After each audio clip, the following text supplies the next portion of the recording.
Hi everyone, it's Linda Michelle. Hello. It's Saturday and we did some movies today and we have some movie reviews for you. The first of which is The Pope's Exorcist. Yeah, The Pope's Exorcist, which we tossed that one around. We sure did. Whether we wanted to even We go read and reviews, see we this read synopsises, plots, I looked at trailers. Linda doesn't like anything that has a little bit of horror in it. And this movie did have, of course, you would guess, horror in it. I watched the whole movie. Linda did not. My head was under a blanket for, I would bet, more than 90% of that movie. Yeah, it is based on truth.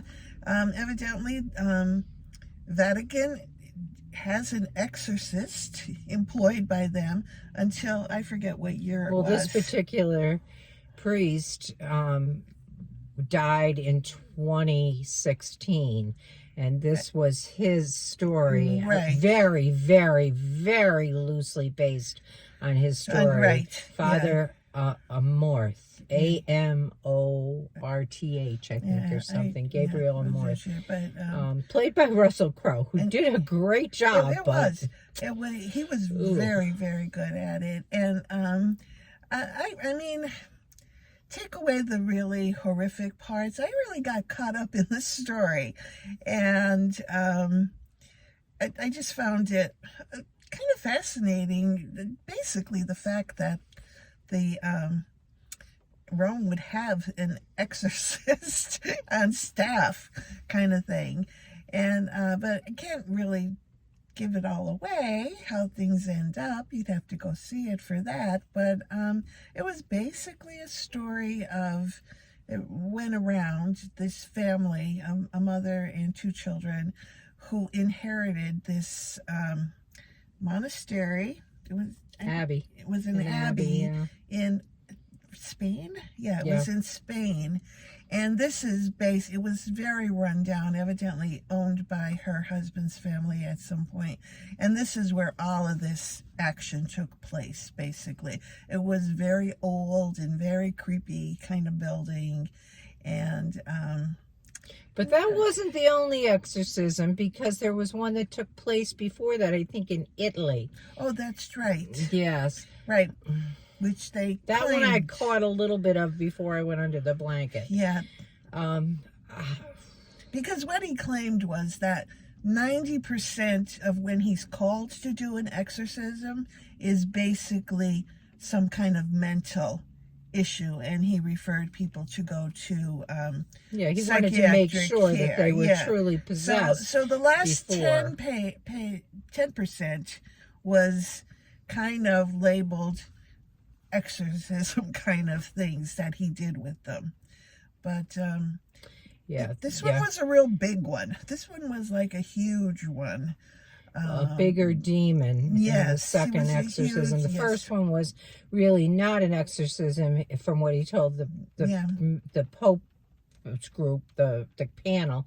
It was a way of moving the demon from one body to another, and he moved it to a pig, and as quickly as he moved it, he shot the pig. Okay. This was crazy, and I stayed under the blanket. I do not like this kind of stuff. And I am a Roman Catholic. I went to Catholic school. I believe that such things exist. I know a seminarian who once told me not to dabble in this.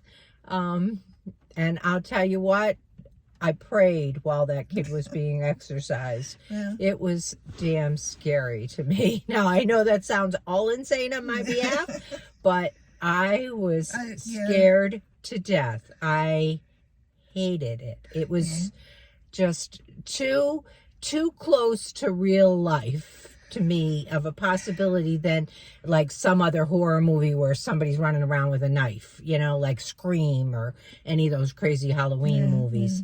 This was like, Oh my God. Now, I'm sure, well, I don't even know that it was blown way out of proportion. It might not have Who been. knows? But I'm not a big believer like Linda is in exorcisms, and so I was perfectly fine with watching this movie, and I thought it was very clever. Some of the things they did, which you can imagine happened in exorcisms, where people get lifted off the ground and they're spewing different things. But anyway, I was I good remember with it. seeing the actual movie, The Exorcist, when I was Yeah. about 16. And that was enough to frighten me till this day. I would never watch it again. And I still could have nightmares about that movie that many years ago, that I could not watch this and put myself through that again. Anyway, Nope, not me. So what would you rate this movie, Michelle? I'm gonna give this movie a 6. Okay, and I'll give it a 1 for Russell Crowe's performance. He did do a good job. Yeah, he did. He really did. He was he kind of did. cute, actually. Yeah. All right, I'll even give it a 2 for his performance, because Woohoo. I thought he really did. For the little bits I saw, I liked his character. I liked the person he played. And he played it well. Yeah. He was very calm, cool, and collective, and not much got him riled in all that was happening. Yeah. He kind of took it in his stride, so he was a professional exorcist. So if you have any comments on this movie, I would be very, very interested in hearing what you think and how you would rate it, and what you think just about the whole topic. Leave us some comments. Okay. Please like, subscribe, help us get to 100,000 subscribers. I'm still working and I want to retire someday, but I need 100,000 subscribers before I can even think about that. Okay. All right. We'll be back with another movie review. Have a nice evening. Good night. Bye.